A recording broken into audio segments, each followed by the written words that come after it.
Hello everyone, welcome to all of you. आप सबका बहुत बहुत स्वागत है हमारे इस ऑनलाइन लर्निंग प्लेटफॉर्म पे जिसका नाम है लेट्स स्टडी इंडिया। और मैं हूं आपकी बॉटनी मेंटोर स्वाति सिंह। और आज की इस वीडियो में हम डिस्कस करने वाले हैं आपके अथर्व 2.0 की पहली वीडियो, जहां पे हम डिस्कस करेंगे बीएससी फर्स्ट सेमेस्टर बॉटनी के कंप्लीट सिलेबस को।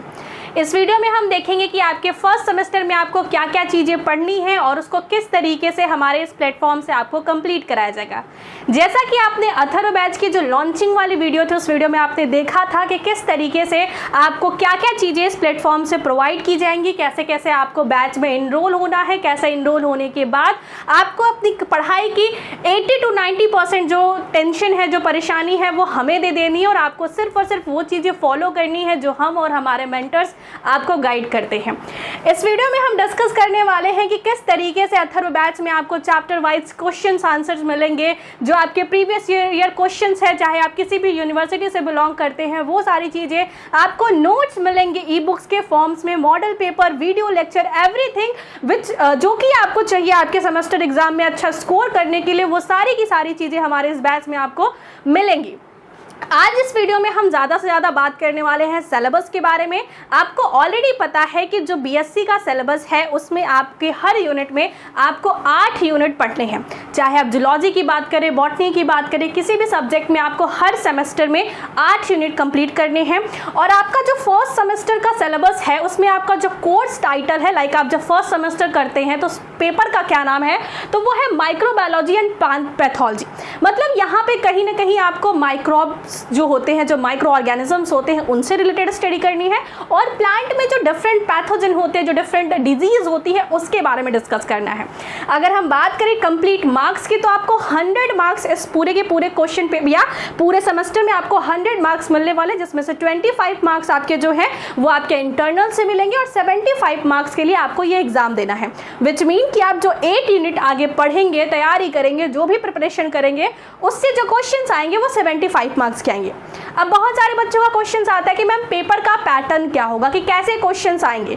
देखिए, ये जो एनईपी है ये पूरा सभी जगह एप्लीकेबल है, लेकिन जो क्वेश्चन पूछने का तरीका है, कहीं पे कंप्लीट एमसीक्यूज है, कहीं पे एमसीक्यूज प्लस सब्जेक्टिव चीज़ें हैं, कहीं पे कंप्लीट क्वेश्चन पेपर सब्जेक्टिव है। तो आप किसी भी यूनिवर्सिटी से हो, आपका पेपर पैटर्न कुछ भी हो, लेकिन आपका सिलेबस सेम होगा और हमारे प्लेटफॉर्म से आपकी जो प्रिपरेशन होगी वो हर टाइप ऑफ क्वेश्चंस को आप अटेम्प्ट कर पाओगे, ऐसी गारंटी मैं आपको देती हूँ। आज की इस वीडियो में आपको पहले ही हमने लॉन्चिंग की वीडियो में बता दिया था कि बॉटनी का जो पोर्शन है, अभी तक बीएससी में आप बॉटनी के लिए सिर्फ और सिर्फ मुझे देख रहे थे, मतलब अपनी स्वाति मैम को देख रहे थे। अभी हमने डिसाइड किया है कि डिफरेंट यूनिवर्सिटी के जो एग्जाम्स हो रहे हैं उनका डेट जो है वो काफ़ी अलग अलग होता है।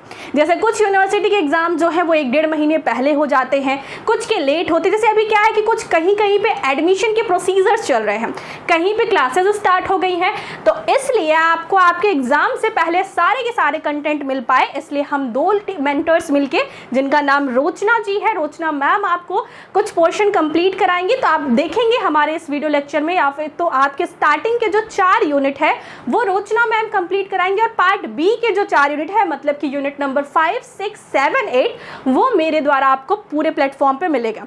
तो अभी मैं इन्वाइट करती हूँ रोचना मैम को। रोचना मैम आएंगी और अपने सिलेबस में वो किस तरीके से आपको चीज़ों को डिस्क्राइब करेंगी, बताएंगे आपको कैसे पढ़ाएंगे, उनका क्या पॉइंट ऑफ व्यू है, वो आपके साथ डिस्कस करेंगे। तो welcome to Rochna ma'am. Ma'am आइए प्लीज। हेलो एवरीवन, मैं रोचना सिंह। आपके जो ये सिलेबस है जिसमें 8 यूनिट्स हैं, उसमें 1st to 4th यूनिट्स को मैं कवर करूंगी, उसके डिफरेंट टॉपिक्स जो है उसको मैं बताऊंगी। तो चलिए देखते हैं वो कौन कौन से यूनिट्स हैं जिनको पढ़ना है, प्लस उसके कौन कौन से वो टॉपिक्स हैं जिसको कि मैं कवर करने वाली हूँ। ठीक है, तो चलिए इसको देखते हैं। सबसे पहले अगर देखा जाए यूनिट फर्स्ट, तो यूनिट फर्स्ट में हमें क्या क्या चीज़ें पढ़नी है वो देख लेते हैं। जैसे कि आप देखेंगे इंट्रोडक्शन टू इंडियन एंशिएंट वैदिक एंड हेरिटेज बॉटनी। इसमें आप देखेंगे कि देखते हैं कि डिफरेंट जो आपके पुराने ऋषि मुनि थे वो उन लोगों ने कई सारी जड़ी बूटियों का यूज़ किया, उसका आज भी हम यूज़ करते हैं। तो इन चीज़ों के बारे में स्टडी करेंगे कि वो सारी एंशिएंट जो चीज़ें हैं या जो दवाइयाँ हैं उनका किस तरीके से हमारा यूज़ है, प्लस वो हमारे जो बॉटनी है उसमें किस तरीके से इसका कॉन्ट्रीब्यूशन है, वो चीज़ें हमें देखने वाले हैं हम। और साथ ही साथ इसमें देखेंगे कॉन्ट्रीब्यूशन ऑफ इंडियन बॉटनिस्ट। तो इंडिया के जो बॉटनिस्ट हैं उनका किस तरीके से कॉन्ट्रीब्यूशन है हमारे साइंस के फील्ड में, ये सारी चीज़ें जो है हम यहाँ देखने देखने वाले हैं। साथ ही साथ अगर देखें तो माइक्रोबियल टेक्निक्स एंड इंस्ट्रूमेंटेशन, तो इसमें क्या देखेंगे कि जो माइक्रोब्स होते हैं जिनकी स्टडी करते हैं, मीन्स की जो माइक्रो ऑर्गेनिज्म होते हैं, तो उनका जो है उनकी स्टडी के लिए डिफरेंट टेक्निक्स आप यूज़ करते हैं, जैसे कि माइक्रोस्कोप वगैरह का यूज़ करते हैं, फिर डिफरेंट आपका लेमिनार फ्लो या ऑटोक्लेव, इन सब चीज़ों का यूज़ करते हैं। तो इन्हीं चीज़ों के बारे में हमें स्टडी करनी है, इनके बारे में देखना है। तो इसमें हमें क्या क्या चीज़ें देखनी है, देखिए जैसे कि आप माइक्रोस्कोपी में देखें तो light face contrast microscope, electron microscope, इसमें क्या आप स्कैनिंग ट्रांसमिशन इलेक्ट्रॉन माइक्रोस्कोपी, ये सारे माइक्रोस्कोपी के जो चीज़ें हैं, जो माइक्रोस्कोप्स हैं, उनके बारे में स्टडी करेंगे, जिसमें आप देखेंगे कि जो ट्रांसमिशन इलेक्ट्रॉन माइक्रोस्कोप होता है, स्कैनिंग इलेक्ट्रॉन माइक्रोस्कोप होता है, उसके बारे में पढ़ेंगे। फिर साथ ही साथ light microscopy, sample preparation for electron microscopy, तो जो सैम्पल्स होते हैं उनको किस तरीके से प्रिपेयर किया जाता है, क्योंकि इलेक्ट्रॉन माइक्रोस्कोप से देखना है तो उसके लिए आप इलेक्ट्रॉन माइक्रोस्कोपी में क्या होता है कि लाइट की बीम आती है, उसके थ्रू हम जो है सैम्पल्स की स्टडी करते हैं। तो ये सारा कुछ जो है हमें उस सैम्पल को किस तरीके से बनाया जाता है वो सब कुछ जो है हम यहाँ पे पढ़ने वाले हैं।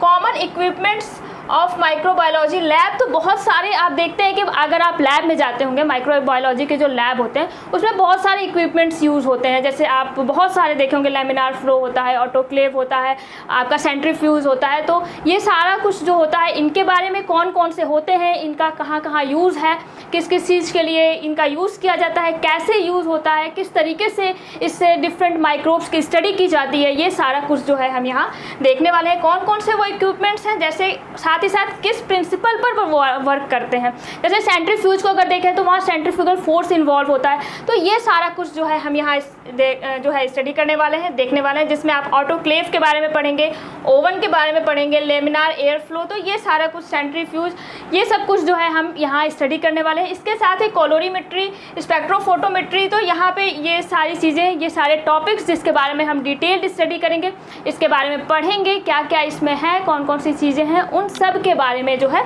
हम अच्छे से स्टडी करने वाले हैं। साथ ही साथ immobilization method, fermentation and fermenters, तो फर्मेंटेशन का प्रोसेस जो होता है जिसमें माइक्रोब्स कितने ज़्यादा इन्वॉल्व होते हैं, उसके लिए फर्मेंटर्स होते हैं, बड़े बड़े जो है आपका इक्विपमेंट होता है जिसमें ये फर्मेंटेशन का प्रोसेस होता है। तो वो जो है उसके बारे में स्टडी करने वाले हैं, किस तरीके से माइक्रोब्स वहाँ पे इन्वॉल्व होते हैं। साथ ही साथ ये इंस्ट्रूमेंट्स जो होते हैं वो किस तरीके से इस प्रोसेस में इन्वॉल्व होते हैं, कौन से प्रिंसिपल्स पे ये वर्क करते हैं, तो ये सारा कुछ जो है हम यहाँ पे देखने वाले हैं।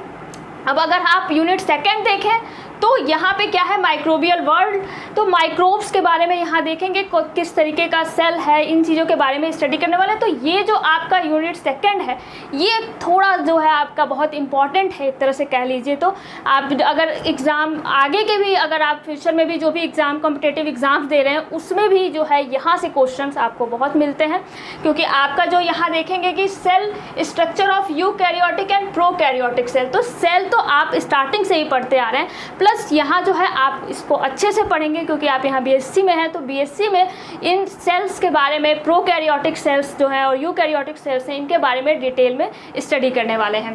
साथ ही साथ gram positive and gram negative bacteria, ये बैक्टीरिया जो होते हैं इनके जो स्टेनिंग टेक्निक होती है उसके हिसाब से gram positive gram negative bacteria होते हैं, उनके बारे में स्टडी करने वाले हैं। Structure of bacteria, bacterial chemotaxis, quorum sensing, bacterial growth curve, तो ग्रोथ कर्व होते हैं उनके बारे में देखने वाले हैं, उनके बारे में स्टडी करने वाले हैं, किस तरीके से ये सारे lag phase, log phase, stationary phase, ये सारा कुछ जो है हम यहाँ पे देखने वाले हैं। Factor affecting growth of microbes, तो ये माइक्रोब जो होते हैं इनके ग्रोथ को कौन कौन से फैक्टर्स अफेक्ट करते हैं, जैसे पीएच है, टेम्परेचर है, ये सारा कुछ जो है किस तरीके से इनके ग्रोथ को अफेक्ट करता है। साथ ही साथ कौन कौन से वो फैक्टर्स हैं उनके बारे में जो है हम यहाँ स्टडी करने वाले हैं। Measurement of growth, batch culture, feed batch culture, तो ये क्या होता है, जो माइक्रोब्स होते हैं इनको हम कल्चर करते हैं अपने स्टडी के लिए। तो इसके लिए कई सारे जो है कल्चर टेक्निक होते हैं, जिसमें बैच कल्चर होता है, सिंक्रोनस कल्चर होता है, कॉन्टिन्यूअस कल्चर होता है। तो इन कल्चर्स के बारे में पढ़ने वाले हैं। Sporulation and reproduction and recombination in bacteria. तो स्पोर का फॉर्मेशन कैसे होता है माइक्रोब्स में, इनमें रिप्रोडक्शन किस तरीके से होता है। तो ये सारे टॉपिक्स, इन सारे टॉपिक्स के बारे में हम एक एक टॉपिक को लेंगे और उसकी डिटेल स्टडी जो है हम यहाँ करने वाले हैं। अब आगे चलते हैं, देखते हैं वायरसेस। तो वायरस के बारे में स्टडी करना है, वायरस क्या होते हैं, उनका स्ट्रक्चर कैसा होता है, क्या जो है ये किस तरीके से अपना वर्क करते हैं, कैसे इनकी साइकिल चलती है, ये सारा कुछ जनरल कैरेक्टरिस्टिक्स वायरस का कैसा स्ट्रक्चर होता है। यहाँ आप देखते हैं कि प्रोटीन कोट होता है, जेनेटिक मटेरियल होता है, तो ये सारा कुछ जो है वायरस से रिलेटेड चीज़ें हमें पढ़नी है। यहाँ पे वायरस कल्चर, वायरस को कैसे कल्चर करते हैं, मीन्स कि वायरस को कल्चर करना बहुत टफ होता है, इतने आसानी से वायरस को निकाल करके उसको कल्चर नहीं किया जा सकता है, तो उसको कल्चर किस तरीके से करते हैं ये सारा कुछ पढ़ने वाले हैं। स्ट्रक्चर ऑफ वायरसेस, इनका स्ट्रक्चर कैसे होता है। बैक्टीरियोफाजेस, वो वायरस जो बैक्टीरिया को इफेक्ट करते हैं उसको बैक्टीरियोफाजेस कहते हैं, तो इन बैक्टीरियोफाजेस के बारे में पढ़ना है। कुछ बैक्टीरियोफाज जैसे T4, लैम्डाफॉज, इनके बारे में। लाइटिक लाइसोजेनिक साइकिल, इनकी दो तरीके से साइकिल चलती है, लाइटिक और लाइसोजेनिक, तो इन साइकिल के बारे में पढ़ना है कि कैसे होता है, किस तरीके से होता है, उसको पढ़ना है। वायरॉइड्स, प्रियॉन्स, और इनके बारे में पढ़ना है। वायरॉइड्स जो है आपका सब वायरल एंटिटीज़ जो आते हैं उनमें आता है, तो इनके बारे में पढ़ना है। माइकोप्लाज्मा, फाइटोप्लाज्मा, ये सारे के बारे में, इन चीज़ों के बारे में पढ़ना है। Actinomycetes and plasmids and their economic uses, plasmids पाए जाते हैं जो आपके बैक्टीरिया के अंदर पाए जाते हैं, तो उन प्लाज्मिड्स का किस तरीके से हमारे लिए यूज़ है, एज अ वेक्टर यूज़ किए जाते हैं, तो उनके बारे में जो है हमें डिटेल में यहाँ स्टडी करनी है। तो इस तरीके से ये जो पोर्शन है, ये जो आपका यूनिट सेकंड है, ये काफ़ी इंपॉर्टेंट है, इसको आपको बहुत अच्छे से देखना है। नाउ अब हम चलते हैं आपके थर्ड यूनिट पे। थर्ड यूनिट में आप देखेंगे कि इसमें क्या देखना है, phycology, range of thallus of organization in algae. तो यहाँ हमें क्या देखना है कि एल्गी की स्टडी करनी है। एल्गी की स्टडी जिस ब्रांच के अंदर की जाती है बायोलॉजी के, उसको क्या बोलते हैं, फाइकोलॉजी। तो यही जो है हम क्या पढ़ने वाले हैं, इनके एल्गी के बारे में पढ़ने वाले हैं। इनका थैलस ऑर्गेनाइजेशन, इनका स्ट्रक्चर किस तरीके से होता है, कॉलोनियल है, यूनिसेलुलर है, फिलामेंटस है, किस तरीके से ये इनका स्ट्रक्चर होता है, किस तरीके से ऑर्गेनाइजेशन होता है, वो सारा कुछ देखना है। पिगमेंट्स पाए जाते हैं एल्गी में, जिसकी वजह से ये फोटोसिंथेसिस करते हैं। कौन कौन से वो पिगमेंट्स हैं उनका देखना है, वो कौन कौन से पिगमेंट्स पाए जाते हैं। साथ ही साथ रिजर्व फूड मटेरियल, किस फॉर्म में ये अपने फूड मटेरियल को रिजर्व करते हैं, वो चीज़ें पढ़नी है यहाँ पे। रिप्रोडक्शन, कौन से प्रोसेस है इनका रिप्रोडक्शन का, किस तरीके से एसेक्सुअल मोड है, वेजिटेटिव मोड है या सेक्सुअल मोड है, ये सारा कुछ जो है यहाँ देखना है। साथ ही साथ क्लासिफिकेशन एंड लाइफ साइकिल, कुछ जेनरा देखना है, इसमें आपका जो है कुछ एल्गी के बारे में थोड़ी स्टडी करनी है, उनको लेना है, उनके बारे में चीज़ों को पढ़ना है। जैसे आप देख सकते हैं इसमें नॉस्टॉक, क्लोरेला, वॉलवॉक्स, तो इनके बारे में जो है हमें क्या पढ़ना है, करना है, इनके बारे में हमें पढ़ना है। ओडोगोनियम, कैरा, सारगासम, इप्टोकार्पस, तो ये कुछ एल्गी हैं जिनके बारे में हमें पढ़ना है। साथ ही साथ पॉलीसाइफोनिया, इसके साथ ही economic importance of algae, algae का कहाँ कहाँ रोल है। आप देखते हैं कि एल्गी जो है हमारे सॉइल फर्टिलिटी में बहुत इन्वॉल्व होता है, और भी बहुत सारे सेक्टर्स हैं जहाँ एल्गी जो है हमारे लिए बेनिफिशियल है, तो उनके बारे में, उनके इन चीज़ों के बारे में हमें स्टडी करनी है। Role of algae in soil fertility, जैसे bio fertiliser, as bio fertiliser इनको यूज़ किया जाता है, इनका यूज़ करके जो है हम सॉइल की फर्टिलिटी को इंक्रीज़ करते हैं, तो ये सारा कुछ पढ़ना है। Nitrogen fixation, symbiosis, symbiotic association आपको यहाँ वहाँ देखने को मिलता है एल्गी फंजाई के साथ, जो है डिफरेंट हायर प्लांट्स के साथ, तो ये सारा कुछ जो है हमें यहाँ देखना है। Commercial production of algae, biofuel, agar, तो ये जो है इन एल्गी का कॉमर्शियल लेवल पे बहुत ज़्यादा प्रोडक्शन किया जाता है, जिसमें अगार जो है आप जानते हैं कि कल्चर मीडिया होता है जिसका यूज़ किया जाता है कल्चर करने के लिए माइक्रोब्स के, तो इन चीज़ों को यहाँ से एल्गी से एक्सट्रैक्ट किया जाता है और उनसे जो है इनको बनाया जाता है, तो इस तरीके से ये होते हैं। अब हम देखते हैं आपका लास्ट मुझे जो कवर करना है 4 यूनिट्स में, उसमें लास्ट यूनिट जो है मेरा वो क्या है, माइकोलॉजी। तो माइकोलॉजी में हमें क्या पढ़ना है, हमें मेनली यहाँ पढ़ना है किसके बारे में, फंजाई के बारे में। तो फंजाई के बारे में जिस ब्रांच के अंदर स्टडी करते हैं हम, फंजाई के जिस ब्रांच के अंदर, बायोलॉजी के जिस ब्रांच के अंदर फंजाई की स्टडी करते हैं उसको क्या बोलते हैं, उसको बोलते हैं माइकोलॉजी। तो इसी के बारे में अब माइकोलॉजी में कौन कौन से हमें टॉपिक्स देखने हैं, फंजाई से रिलेटेड कौन सी चीज़ें पढ़नी है, उसको एक बार हम देख लेते हैं। जैसे जनरल कैरेक्टर, इनका जनरल कैरेक्टर क्या होता है, किस तरीके का कैरेक्टर शो करते हैं फंजाई, कैसा स्ट्रक्चर होता है, किस तरीके से ऑर्गेनाइजेशन होता है, सारा कुछ जो है इनका रिप्रोडक्शन से लेकर के लाइफ साइकिल से एक जनरल व्यू हम इनका देख लेंगे फंजाई का। न्यूट्रिशन, कौन सा मोड ऑफ न्यूट्रिशन अपनाते हैं, किस तरीके से लेते हैं फूड को, किस तरीके से खाते हैं, ये सारा कुछ जो है हम यहाँ देखेंगे। लाइफ साइकिल, किस तरीके से साइकिल चलती है इनकी, अल्टरेशन ऑफ जनरेशन अगर यहाँ देखने को मिलता है तो वो कैसे होता है, वो चीज़ें पढ़नी है। इकोनॉमिक इंपॉर्टेंस ऑफ फंजाई, बहुत ही इकोनॉमिकली इंपॉर्टेंट होते हैं, किस किस सेक्टर में कहाँ कहाँ ये हमारे लिए बेनिफिशियल है, उन चीज़ों को देखना है। Classification up to class, classification देखना है फंजाई का, कौन कौन से क्लास में इनको डिवाइड किया गया है। आप देखेंगे कि कई क्लासेस में डिवाइड किया गया है, तो उनको जो है उन चीज़ों को हमें यहाँ स्टडी करना है।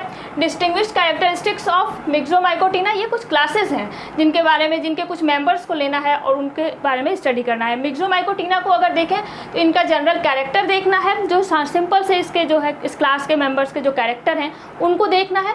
साथ ही साथ जाइगोमाइकोटिना में देखें तो राइजोपस के बारे में पढ़ना है। एस्कोमाइकोटिना में सैक्रोमाइसिस, पेनिसिलियम जो है ऐसा फंजाई है जिससे कि आपका एंटीबायोटिक, फर्स्ट एंटीबायोटिक पेनिसिलिन का जो है बनाया गया और उसका जो है कॉमर्शियल लेवल पे प्रोडक्शन किया गया, तो उसका जो उसको लिया गया वो इसी पेनिसिलियम फंजाई से लिया गया, तो इसके बारे में पढ़ना है। पेजाइजा के बारे में पढ़ना है। बेसिडियोमाइकोटिना को अगर देखा जाए, इस क्लास के कौन कौन से मेंबर्स की स्टडी करनी है तो उसमें अस्टिलेगो है, पक्सिनिया है, अगेरिकस, इनके बारे में पढ़ना है। इन जो है आप फंजाई को लेंगे, इसकी डिटेल्ड स्टडी करेंगे, इनका स्ट्रक्चर कैसा होता है, लाइफ साइकिल कैसी होती है, ये सारा कुछ जो है यहाँ पढ़ना है।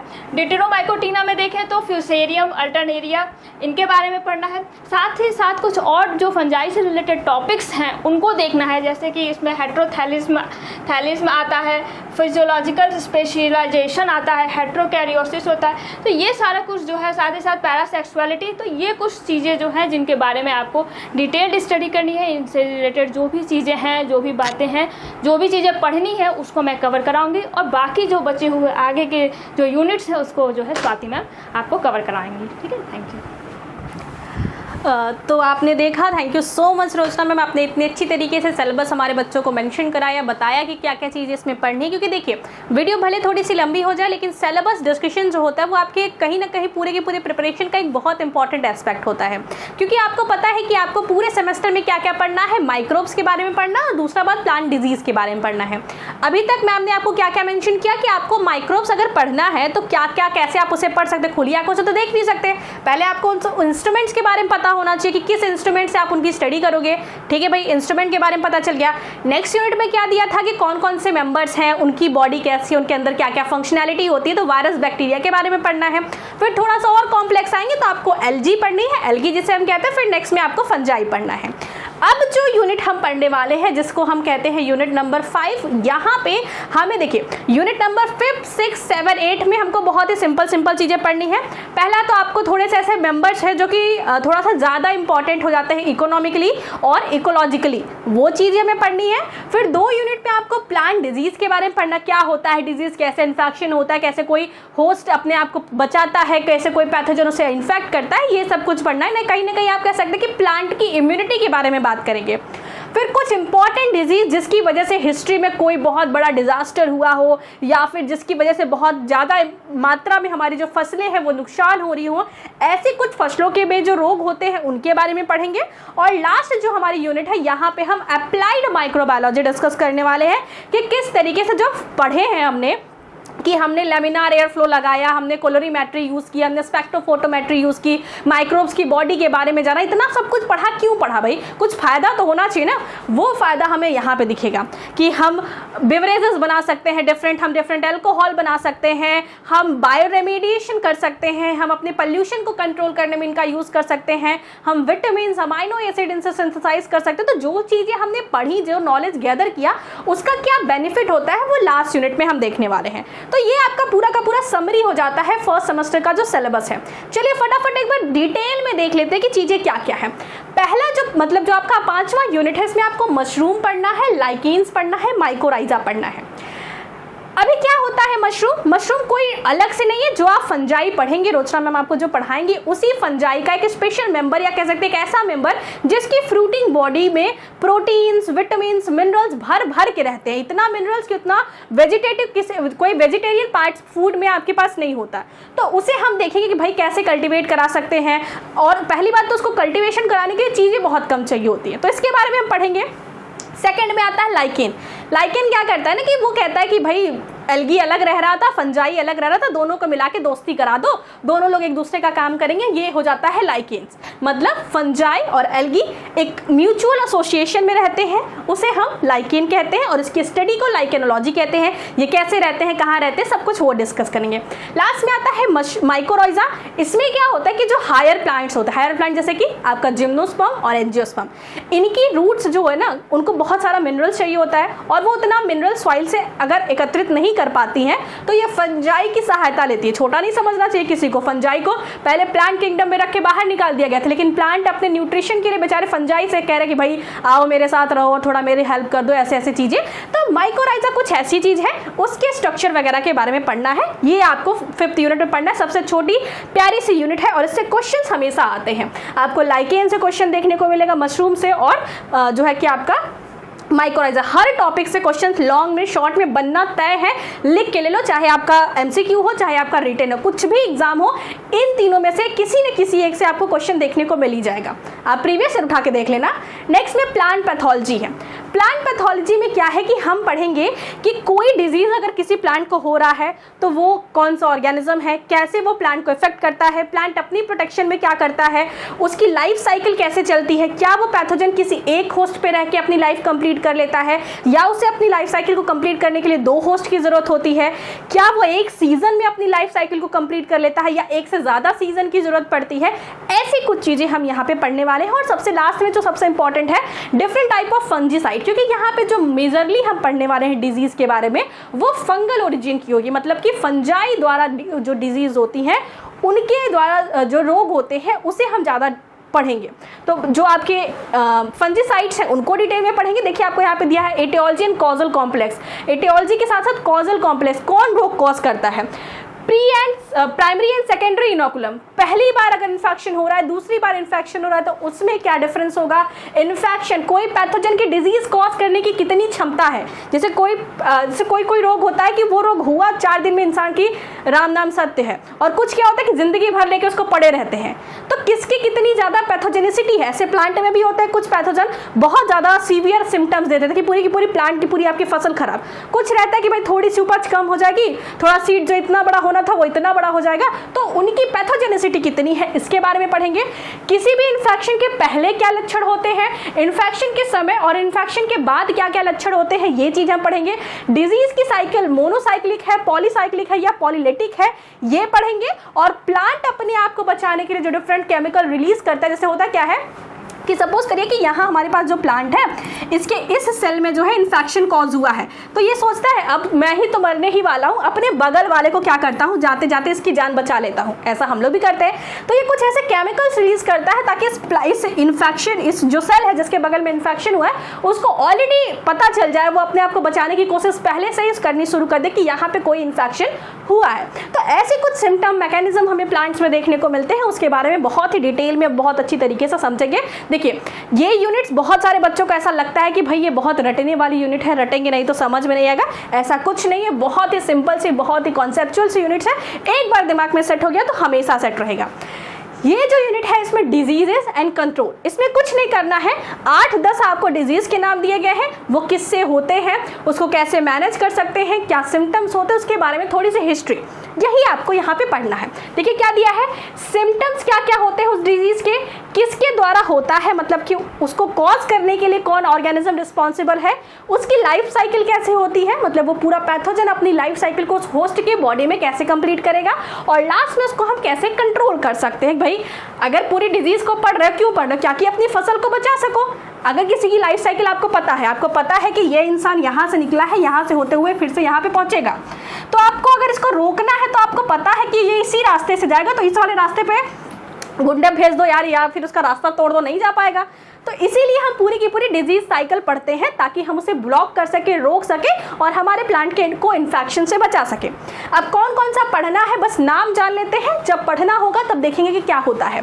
Early blight potato, late blight of potato, brown spot of rice, black stem rust और फिर क्या है वीट का black stem rust, red rot of mustard, red rot of sugar cane, wilting of arhar, mosaic disease on tobacco and cucumber, yellow vein mosaic of bhindi, citrus canker, little leaf of brinjal, damping off seedlings. ये आपको disease पढ़ने हैं इतने सारे। और disease management के बारे में पढ़ना है कि किस तरीके से अगर आपके किसी प्लांट में, आपके किसी फील्ड में डिजीज ऑलरेडी लग चुका है, आपको इन्फेक्शन ऑलरेडी दिखाई दे रहा है, तो आप उस प्लांट को, वहाँ के फील्ड को कैसे प्रोटेक्ट करेंगे, उस डिजीज को या पूरी की पूरी फसल को खराब होने से कैसे बचाएंगे, उसके बारे में हमें यहाँ पे पढ़ना है। ठीक है, ये यूनिट हो जाती है आपकी unit number 7, the last and most important unit जो कि आपको आपकी लाइफ में भी बहुत हेल्प करती है, वो है अप्लाइड माइक्रोबायोलॉजी। जो भी इंफॉर्मेशन अभी तक हमने गेन की है उसका एप्लीकेशन यहाँ पे होने वाला है।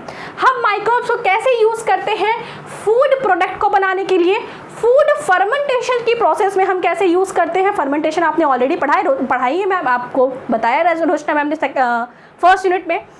प्रोडक्शन ऑफ एंटीबायोटिक्स कैसे माइक्रोब्स की हेल्प से कर सकते हैं, एंजाइम्स की, विटामिन्स की, अल्कोहल्स की, बेवरेजेस की, ऑर्गेनिक एसिड की, जेनेटिक रिकॉम्बिनेंट वैक्सीन्स की, इतनी सारी चीज़ों का production with the help of micro organism हम कर सकते हैं। कैसे करते हैं ये हम तब पढ़ेंगे। आगे क्या क्या चीज़ें दी गई हैं कि कुछ चीज़ें हैं, जैसे कुछ माइक्रो ऑर्गेनिज्म को ग्रो करने के लिए ना तो बहुत बड़ा प्लॉट चाहिए आपको, ना बहुत ज़्यादा एनर्जी चाहिए। सिंगल सेल बेचारे छोटे छोटे नुनू से होते हैं, तो आप इन्हें कहीं भी पेट्री प्लेट में, लेबोरेटरी में ग्रो कर सकते हैं। और इनके अंदर जो प्रोटीन वगैरह होता है भर भर के होता है। तो हमें क्या होता है कि आज के टाइम पे ये एक बहुत अच्छा कल्टिवेशन बन चुका है। सिंगल सेल प्रोटीन नाम से इसे कल्टिवेट करते हैं। उसमें क्या होता है, छोटे छोटे एल्गी को वगैरह को ग्रो करते हैं और उसे फूड के फॉर्म में यूज़ करते हैं, जिससे अच्छा प्रोटीन, अच्छा मिनरल सब कुछ हमको मिल जाता है। और इनको ग्रो करने के लिए ज़्यादा हमें कुछ चाहिए भी नहीं होता है। तो वही चीज़ यहाँ पे दिया है कि मास प्रोडक्शन करना है बायो फर्टिलाइजर का, ब्लू ग्रीन एल्गा का, अजोला का, माइक्रोराइजर को, ये सब आपको पढ़ना है। प्लांट ग्रोथ प्रमोटर, प्लांट को प्रमोट करने के लिए, उनकी जो ग्रोथ है उसे प्रमोट करने के लिए कुछ माइक्रो ऑर्गेनिज्म की जरूरत पड़ती है, उसके बारे में हमें पढ़ना है। जैसे हम rhizobacteria, rhizo word for root, bacteria for bacteria मतलब माइक्रो ऑर्गेनिज्म, तो वो बैक्टीरिया जो कि प्लांट के रूट के आसपास रहते हैं और उसकी ग्रोथ को बढ़ाते हैं, राइजोबैक्टीरिया वगैरह वहाँ पे है। ट्राइकोडर्मा स्पीसीज के बारे में पढ़ना है। ये कुछ नेचुरल तरीके होते हैं जिससे हम अपने फील्ड में पेस्ट को कंट्रोल कर सकते हैं। तो बायोपेस्टिसाइड्स के बारे में पढ़ना है। उसके बाद single cell protein, organic farming, bioindicator, biopolymer, bioremediation और क्या क्या चीज़ें हैं वो सब कुछ हमें यहाँ पे पढ़ना है कि किस तरीके से हम इनका यूज़ कर करके अपने लिए फ़ायदे वाली चीज़ें बना सकते हैं। सिंपली यही है कि अप्लाई कैसे कर सकते हैं माइक्रोबायोलॉजी का, ये हमें इस यूनिट पे पढ़ना है। तो 8वां यूनिट क्लियर हो गया। पहले इंस्ट्रूमेंट्स के बारे में पढ़ना है, फिर आपको माइक्रो ऑर्गेनिज्म के बारे में पढ़ना है, फिर आपको एल्गी के बारे में पढ़ना है, फंजाई, फिर मशरूम, लाइकेंस, ये सब के बारे में पढ़ना है। फिर प्लांट में डिजीज़ कैसे होता है, कुछ स्पेशल, कुछ जो इंपॉर्टेंट डिजीज़ है उसके बारे में पढ़ना है, और लास्ट में अप्लाइड माइक्रोबायोलॉजी पढ़नी है। ये तो हो गया सिलेबस डिस्कशन की बात। थोड़ी सी इंपॉर्टेंट बात मैं आपको और बता देना चाहती हूँ कि ये देखिए, अगर आप ये वीडियो हमारी जो है वो YouTube पे देख रहे हैं और आपने इसके पहले हमारी कोई वीडियो नहीं देखी है, तो आप एक बार चैनल पे विजिट करिएगा। हम लास्ट 2 to 3 ईयर से BSc के कंटेंट जो है वो अपने चैनल पे प्रोवाइड कर रहे हैं। मेजॉरिटी जो वीडियो है वो आपका फर्स्ट सेमेस्टर हो, second, third, fourth, fifth, six, वो हमारे चैनल पे आपको फ्री ऑफ कॉस्ट है। लेकिन जब हमने ये वीडियो फर्स्ट सेमेस्टर की बनाई थी, जब हमने वो सारी चीज़ें की थी, तो हम भी लर्निंग फेज़ में थे, हम भी बहुत सारी चीज़ें सीख रहे थे, बहुत सारे हमने छोटे बहुत मिस्टेक्स भी वहाँ पे किए हैं। इसलिए हमने इस बार आपको सब कुछ फिर से नई तरीके से, फुल एनर्जी से जो चीज़ें हमने सीखी है लास्ट 2 ईयर्स में, उसके साथ प्रोवाइड करने के लिए हमने आपको बताया है कि हमने अथर्व 2.0 के नाम से एक बैच लॉन्च किया है, जिसकी कॉस्ट जो है वो बहुत ही मिनिमल है। अगर आप अपने 1 महीने, अगर आप ऑफलाइन कोचिंग कहीं जाते हैं तो आपकी 1 महीने की फीस भी नहीं होगी। उसमें आपको कंप्लीट कोर्स मिलेगा, कंप्लीट इन्फॉर्मेशन, कंप्लीट नोट्स, सब कुछ आपको हमारे यहाँ मिलेगा। तो आपको करना क्या है, बहुत कुछ नहीं करना है। अगर आप बैच लेने के बारे में नहीं भी सोच रहे हैं तो हर BSc करने वाले स्टूडेंट के फ़ोन में एक ये लेट्स स्टडी इंडिया नाम का चैनल सब्सक्राइब होना चाहिए और ये ऐप जो है वो जो प्ले स्टोर पे अवेलेबल है, ये आपको फ्री ऑफ कॉस्ट है। आपको कम से कम इस ऐप को डाउनलोड करना है। इस ऐप को डाउनलोड करने से आपको क्या मिलेगा कि बहुत सारे ऐसे डेमो ई बुक्स हैं, डेमो लेक्चर्स हैं, बहुत सारे प्रीवियस ईयर क्वेश्चंस हैं जो कि हमारे चैनल पे ऑलरेडी फ्री ऑफ कॉस्ट सभी बच्चों के लिए एप्लीकेबल है, सबको दिया गया है। तो आपके फ़ोन में लेट्स स्टडी इंडिया का ये ऐप होना चाहिए, क्योंकि अगर आप बीएससी कर रहे हैं तो ये मैंडेटरी है आपके लिए। एक तरीके से कह सकते हैं कि ये बिल्कुल ज़रूरी है आपके लिए। अगर आप ऐप बैच परचेस कर रहे हैं तो आप बहुत अच्छी बात है, आप अपनी पढ़ाई के लिए सीरियसनेस दिखा रहे हैं, आप अपनी पढ़ाई के लिए सीरियस हैं।